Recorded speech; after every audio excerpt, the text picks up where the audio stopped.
Saya Hairul Salim, saya pengelola penerbit Gading. Sehari-hari kegiatannya menulis, menerjemah, meneliti, dan jalan-jalan serta ngobrol lah dengan teman-teman. Pokoknya dekat dengan kegiatan-kegiatan yang berkaitan dengan buku, dengan literasi, dan lain-lain gitu.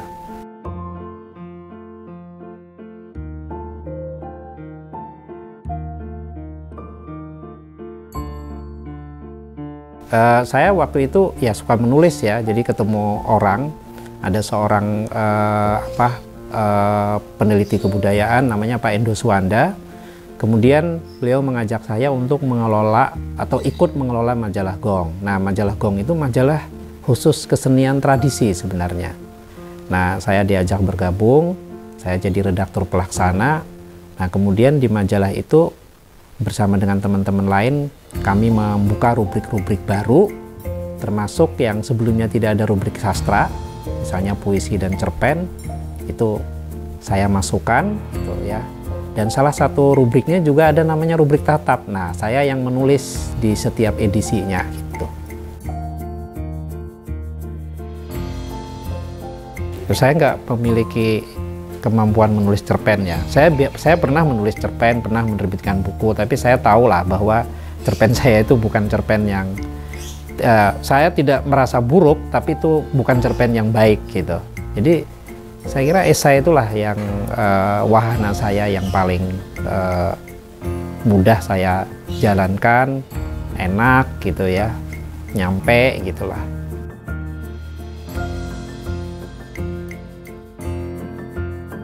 Nah, itu karena majalah seni ya, saya banyak menghubungkan dengan sejarah seni, dengan kegiatan seni, dengan sesuatu yang berkaitan dengan seni.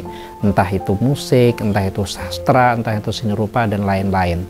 Ya, saya kebetulan ya banyak juga membaca buku, entah itu biografi, entah itu apa ya, mungkin riset tentang seni, dan lain-lain. Jadi ya sekitaran situlah. Tetapi tentu saja saya bukan membicarakan seni secara akademis, tetapi dunia-dunia yang terkait dengan kehidupan budaya dan seni itulah. Ya, referensinya saya dapat dari baca, ngobrol sehari-hari gitu, melihat pertunjukan seni juga, pembacaan sastra, seperti itulah Mas, jadi gitulah.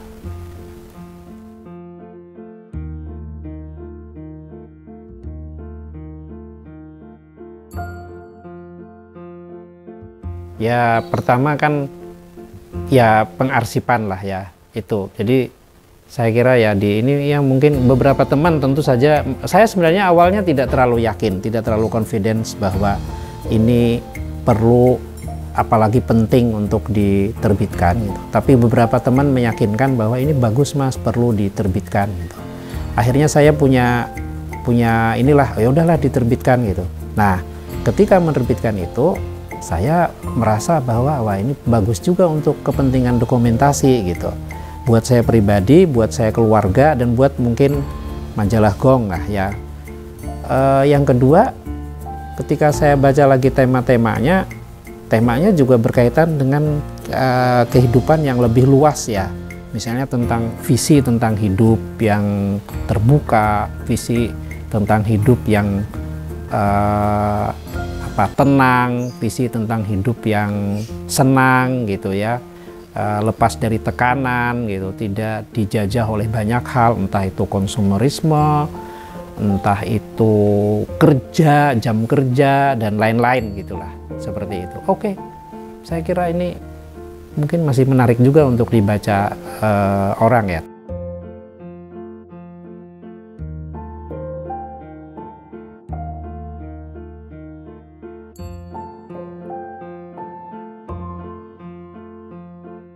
Saya justru ingat beberapa tulisan yang menurut saya ini menarik dan bagus gitu. Misalnya tentang tawa ya, saya suka sekali itu. Kemudian tentang Agelaste misalnya ya, itu gambaran orang yang nggak mau ketawa dan menganggap ketawa itu dari setan gitu. Dan menganggap ketawa itu pokoknya orang yang serius lah hidupnya gitu. Jadi setiap orang yang suka bercanda, suka nggak serius itu dimusuhi gitu loh. Jadi hidupnya harus serius. Anda bayangin kalau hidup serius tuh jadi apa ya kita? Itu serius ya. Nah, tulisan-tulisan seperti itu saya justru kadang-kadang saya juga nggak menduga ya, setelah sekian tahun, oh dulu saya pernah menulis seperti ini gitu ya.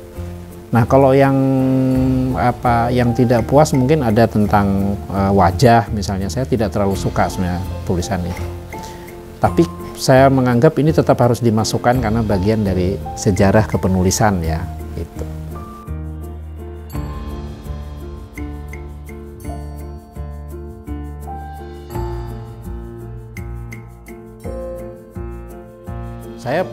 Saya puas, saya suka covernya, suka judulnya juga saya suka. Wajah Cemas Abu Nuwas itu kan kombinasi dari 3 esai ya, 3 judul esai, Wajah Cemas Abu Nuwas gitu.